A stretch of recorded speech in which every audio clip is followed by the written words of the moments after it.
Usually it like there's a pop-up on my screen. It's because I'm using the restream thing instead of going through Zoom. Oh my God. So you're a secret streamer. That's right. Streamer for money. Uh, I'll be do your you want me? private streamer. That's not what I was trying to hit. But I have to check YouTube to make sure that you're not lying to me. Okay, no, we're good. Are we streaming on Twitch and YouTube and whatever? Yeah. Are we streaming on anything else? I don't really have any other accounts, so I have to figure that out if I want to do that. You know, Periscope, yeah, Periscope, Quibi. Quibi, the NBC nightly news, Yeah. um, the CBC nightly news. Yep. All right, let's clap it in. Okay.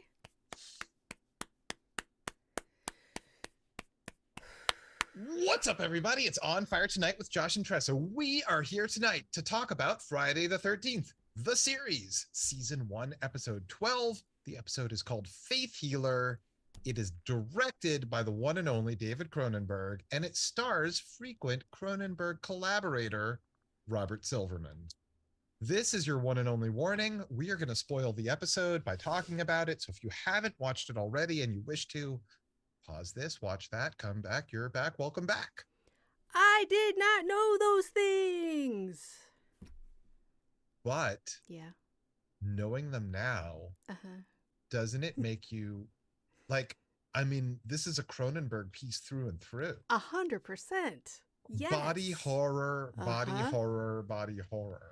Not that that's all he's ever done. No, but that's what he's known made for. a bunch of like gangster movies and mafia stuff and Snore.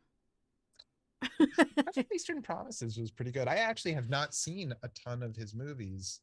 Like I saw, Videodrome, and a million years ago I saw Scanners, and I thought Existenz was like high art. I don't know if I still would think that. I don't even know if I know what art is. I don't know about art, but I know what I like. That's right. That's what art is. Subjective. Oh, thanks, art history professor. Thanks. Thanks. You respect my opinions. Thanks. You're fucking welcome, dude.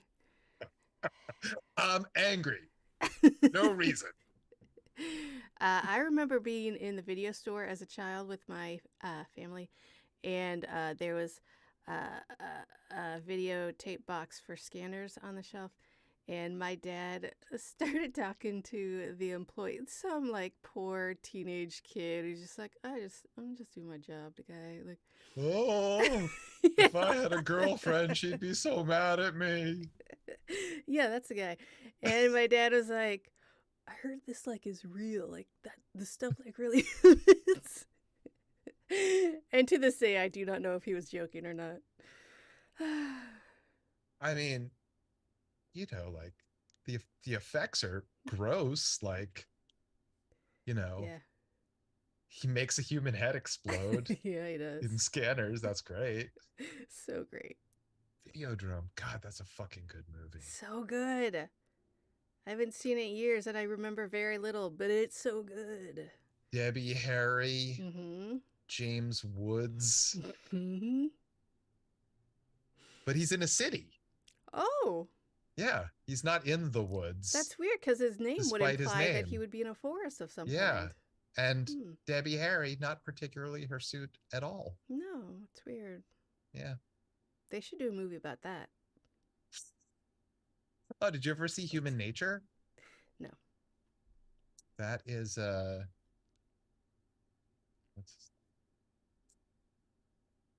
who's the guy that did Adaptation and Being John Malkovich? Nicolas Cage, John Malkovich. The writer-director died. I don't know. I don't remember.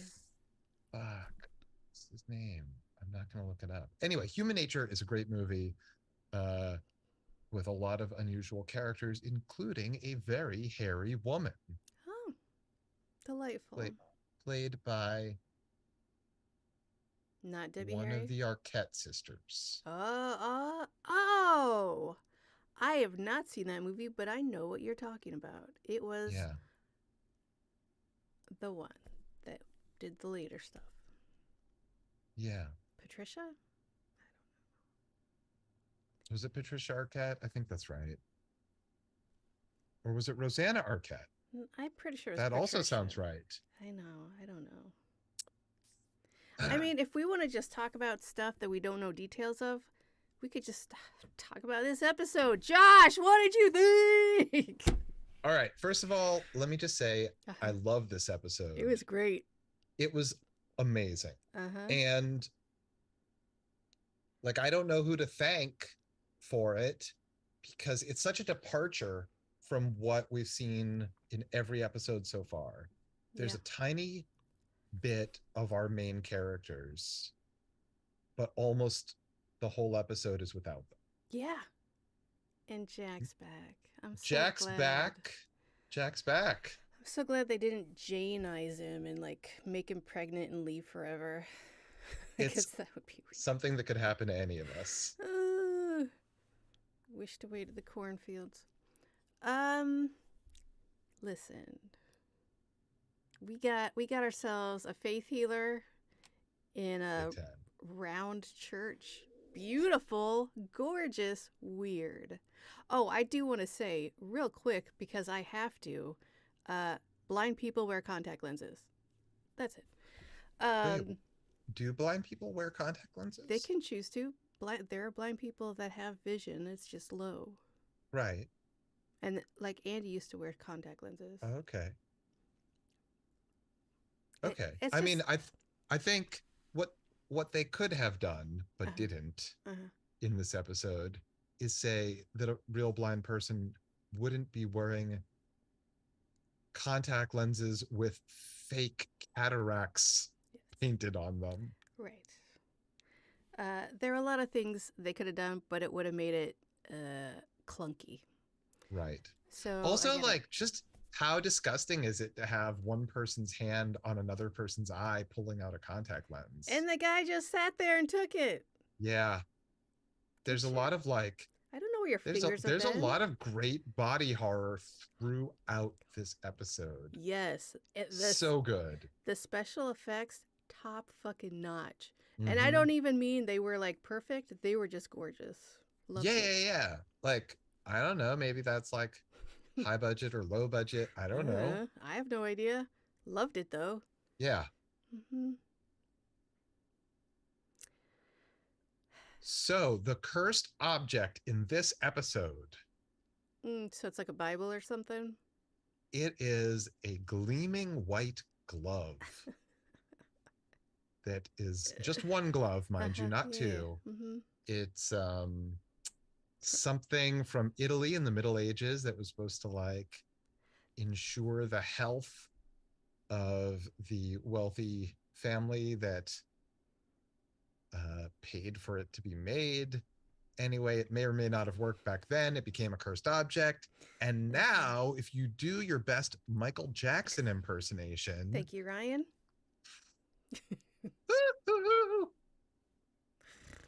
Ooh, we got an arm around Mickey as well, and she had no problem with it. What is that? Wait.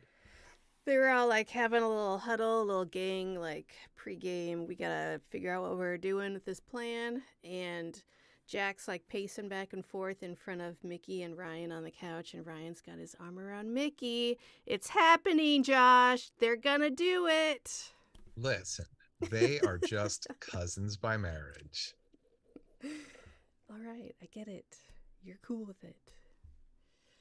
I mean, I think like that's like basically the same thing as a stranger. Listen, they're related.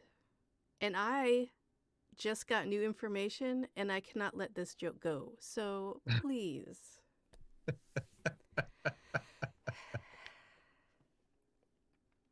Yeah, so we're all pulling for this cousin couple. Good for them. Yeah.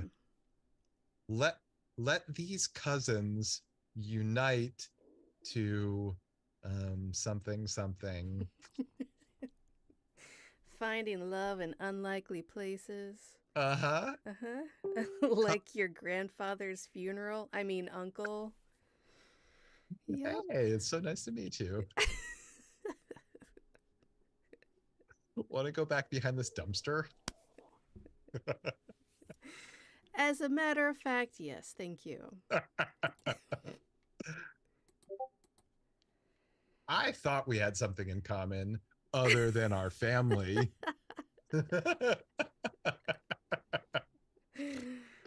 Nope, that's it. um, yeah, so Mickey and Ryan barely in this episode. Jack more in this episode than they are, but also barely in this. Yeah. He calls in a super specialist, his buddy, Jerry, who's like made it his life's work to debunk faith healers, which I Now, didn't know was like such a big job that you could like do it all the time, but and live in a giant boat. he stays busy.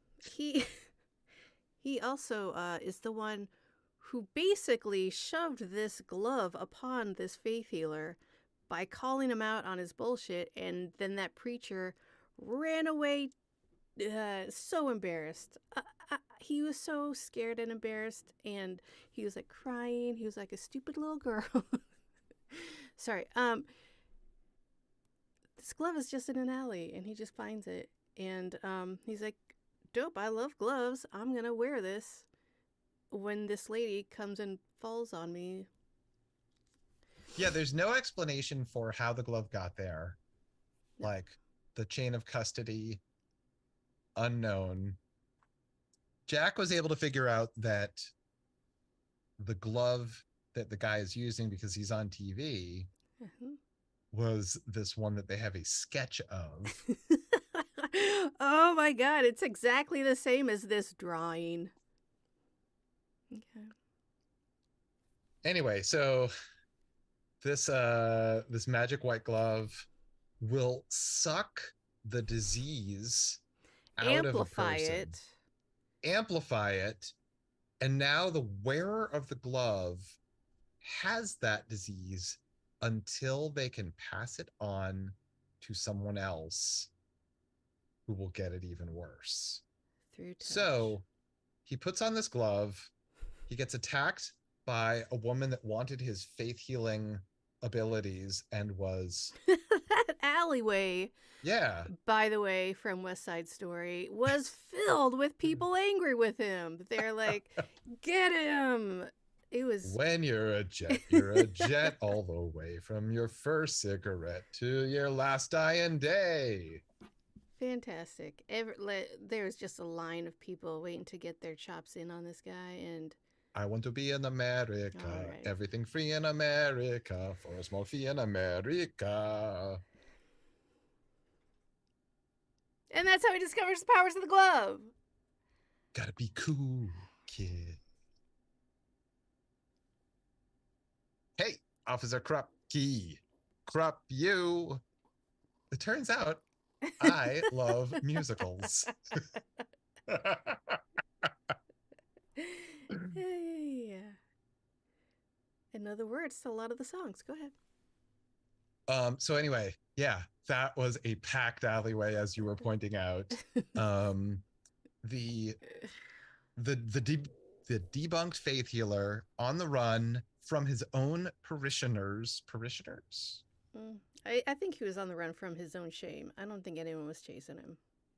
Well, but they did come after him. Well, the guys in the alley did, yeah, because yeah, they were promised something they did not get. Yeah. So puts on this glove for some reason. And then he touches this woman who's got a terminal disease. She is instantly in perfect health. Yeah. She thanks him.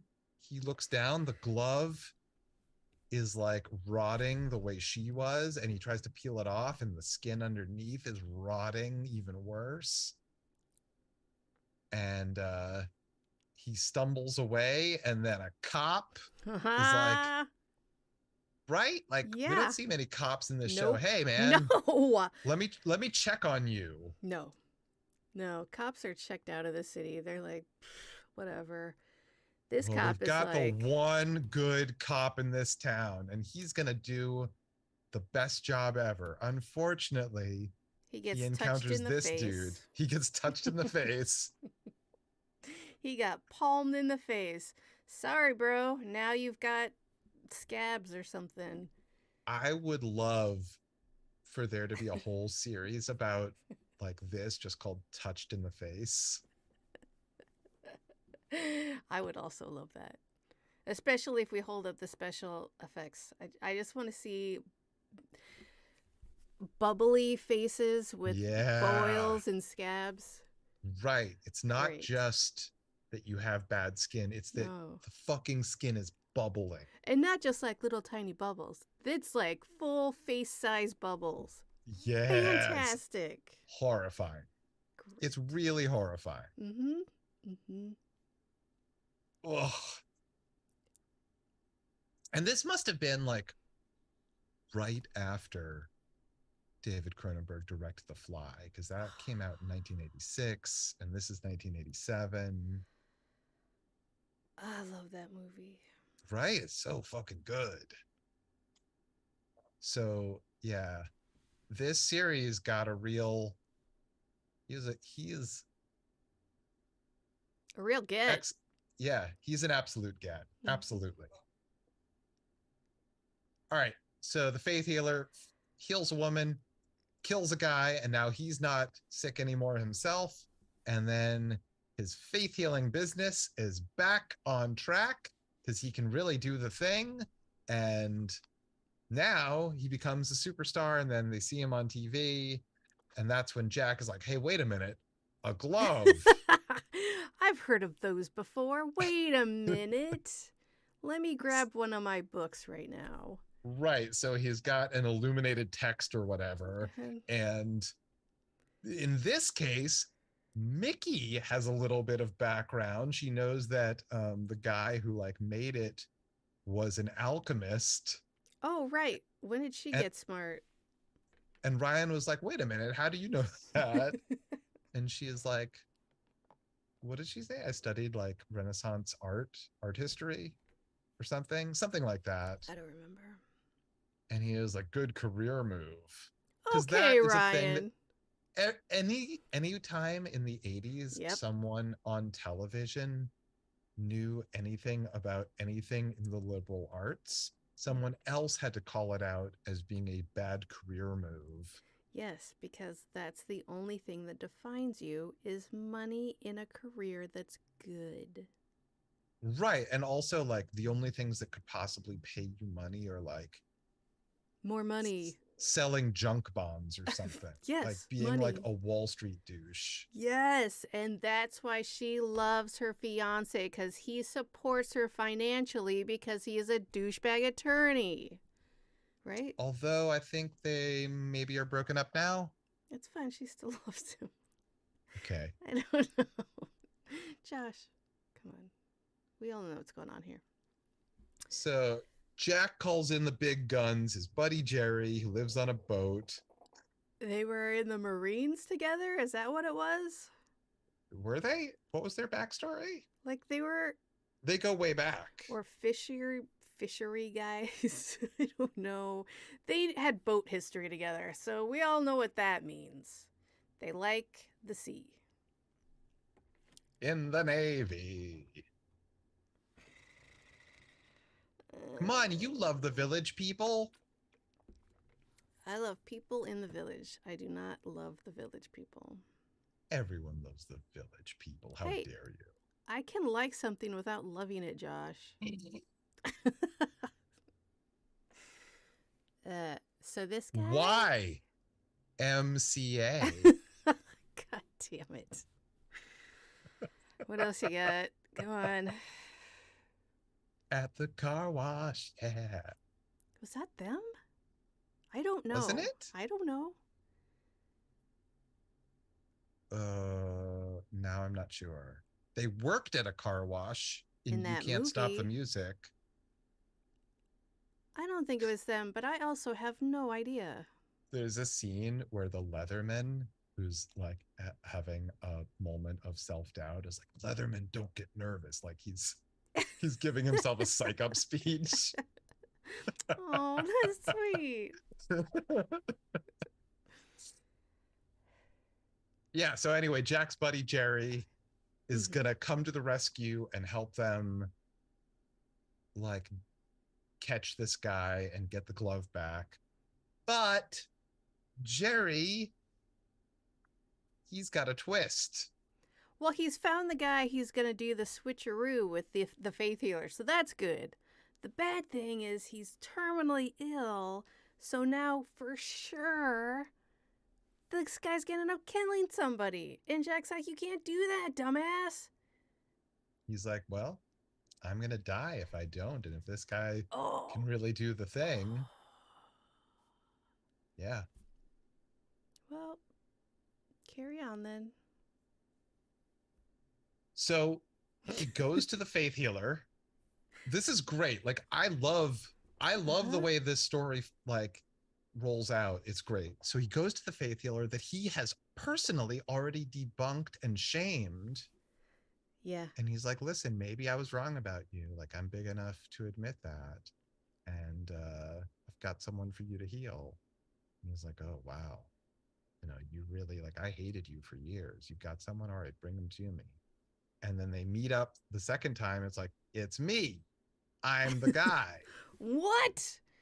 God damn it. And he's like, where's your glove? Your glove is part of the thing. He's like, oh yeah, the glove, huh? You know about that. What a great scene. He's like, well, let me get this glove on. Other hand, switcheroo. He's like, puts it on the left hand, just touches him with the right. And he's like, and you're healed. What? And he's like, and he touches his chest and he's like, no, I've still got the disease. And he's like, oh, I must have used the wrong hand. Sorry, buddy. Maybe next time.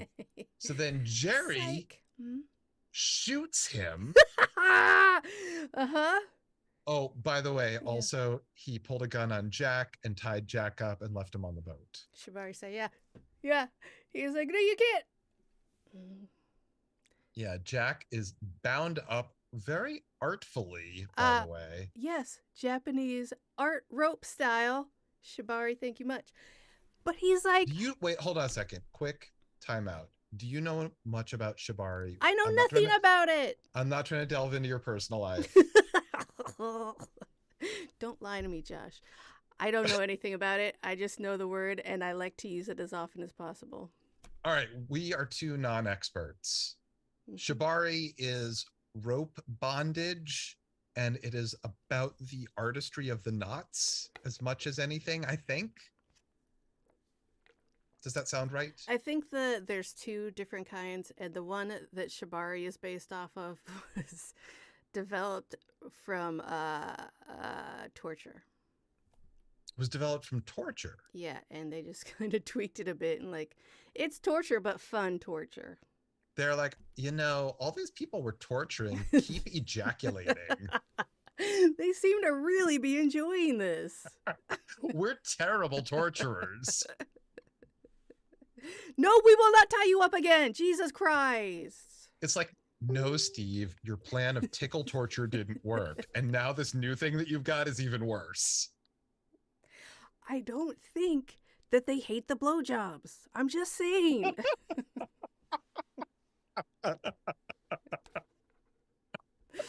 Meanwhile, Steve's like, no, they really hate him. I'm going to go get to work.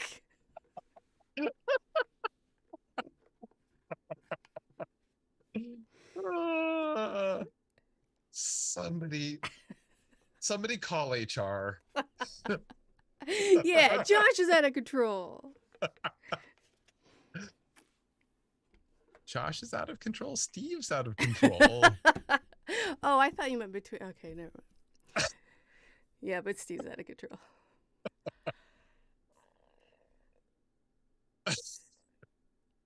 Yeah, so no one expects the Spanish Inquisition. Or the sick guy to have a gun and start shooting everybody. Right. So Jerry artfully ties up Jack. Yep.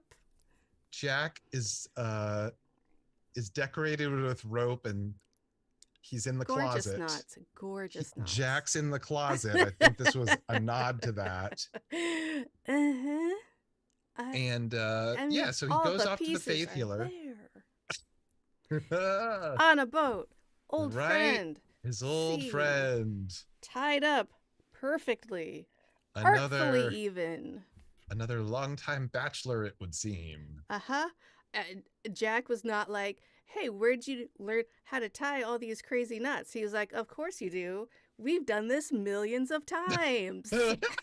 Right. How did he end up tied up? He might have consented to begin with. That's what I'm saying, Josh. Joke's on you, Jack. I gotta go get healed. No. So he goes off. The faith healer doesn't do the thing. He pulls the gun and shoots the faith healer guy. And then the faith healer guy heals his own bullet wound and runs away from Jerry with his gun. Drives away, yes. He drives away. He doesn't make it very far. And then Jerry's there to witness him as he's like, help. And he's reaching out of the window with the gloved hand, hoping that Jerry's dumb enough to take his hand. Jerry laughs, and then mwah, oh my God, so good. Mwah, so the fucking amplification of the disease as bullets erupt from his chest. Good God, that was amazing. Yeah, that's good shit right there. I was like, wait, how are you gonna heal a bullet wound with a glove? Come on, you guys. And then he just got blasted with a bunch of bullets, and I was like, all right. Yeah. I approve. 100%. So then Jerry another twist, heals him, takes the glove, which is now pristine, puts it on. He heals himself, but he also has the amplified disease in the glove that he's got to get rid of. He hurries back to the boat. Jack has freed himself of his bondage. That shot of him when he opened the door to the closet, he's like, oh, that's so good. Like, oh shit, nothing? Jack, you're great. So yeah, go ahead, sorry. No. Go on. Oh, yeah. So he's like, hey, Jack, I got the glove. Good news, I am healed. But I gotta give you this. But unfortunately, I have to give you the terminal disease. Yeah, sorry. He's able to evade it very, very well. Lots of ducking, lots of holding arms.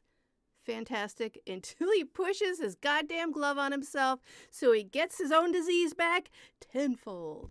Well, Jack pushes him by the bent elbow back into it. So yeah, in his work to parry away from him without having the glove touch him, he gets Jerry to slap himself in the face just like a little kid. Yeah. Why are you hitting yourself? Why are you passing your own disease back to yourself? You stupid idiot. Jerry gets all super tumors all over him. And before he dies, he says, pray for me. Okay, bro. You just murdered a ton of people, but I'm sure my prayers are going to do a lot. Well, not a ton of people. Okay. What, 3? 2. Wait, he did himself and the faith healer guy. And the faith healer's security guard. Oh, shit, you're right. All right, fair. So then Jack's got the glove, brings it back to the shop. Ryan has got a killer cold, and there's a quick little discussion because Jack has some magic that he wants to use to heal him with. Yeah. Garlic. And Mickey is like, I have this thing I've heard of called science. Oh, burn! So they decide that they're going to have a little competition. So glad Jack is back. Who can heal him better? And if he dies, meh, it's a draw. I think there should be a caveat on the glove. I think that you can't heal yourself. That's what I think. I mean, it's a vicious loop, right? Right. But it's like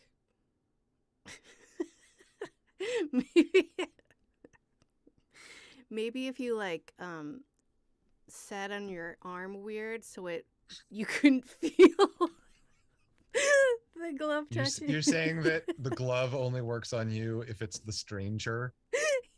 Yes. Do you want to explain a little bit more about sitting on your arm? Nope. No, please. Tell our listeners all about it. You guys Google it, okay? Just Google it.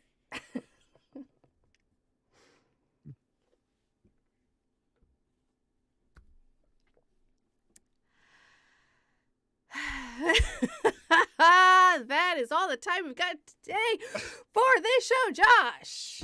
All right, guys. Thanks so much for joining us. We'll be back